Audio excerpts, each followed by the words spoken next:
महेश्वरा गुरुर साक्षात परब्रह्म तस्मै श्री गुरुवे नमः तस्मै श्री गुरुवे नमः।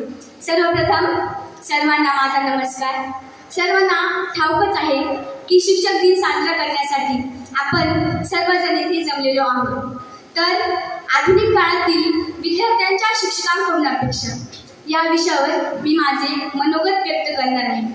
तर सर्वप्रथम मी तुम्हा सर्वांनाच एक प्रश्न विचारू इच्छिते, गुरु म्हणजे काय? कुणी सांगू शकतं मला गुरु म्हणजे काय? शिक्षक म्हणजे मार्गदर्शक। हो, बरोबर आहे, शिक्षक म्हणजे मार्गदर्शक।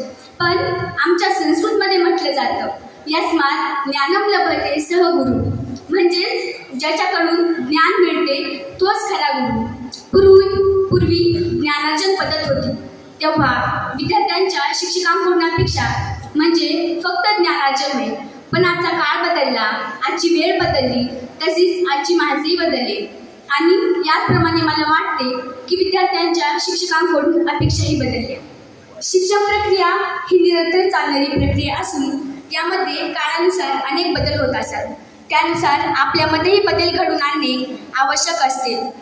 आता तंत्रज्ञान दिवसेंदिवस विकसित होत चालले, खडू व फळा याची जागा आता बोर्डने घेतली आहे आणि मला वाटते की या सर्व कारणांमुळे शिक्षकांची भूमिका बदलत चाललेली आहे।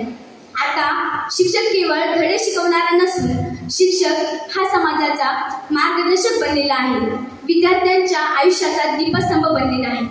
मग विद्यार्थी सरांना प्रश्न विचारतो, सर आम्ही सर्व हे माहिती गुगल व इंटरनेटवर उपलब्ध होत चालली आहे, आम्ही हे सर्व नेटवर वाचू शकतो, मग आम्ही तुमच्याकडून वेगळं काय घ्यायचं?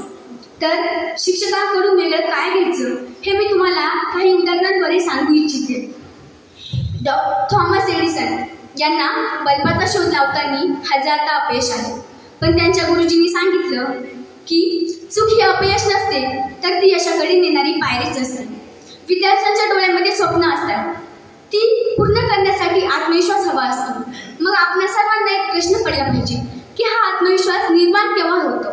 तर डॉक्टर APJ अब्दुल कलाम यांना गणित हा विषय जमत नसेल, त्यांच्या गुरुजींनी सांगितलं तुझं भवितव्य गणितात नव्हे, तुझं भवितव्य विज्ञानात आहे, घाबरू नकोस, आत्मविश्वास ठेव।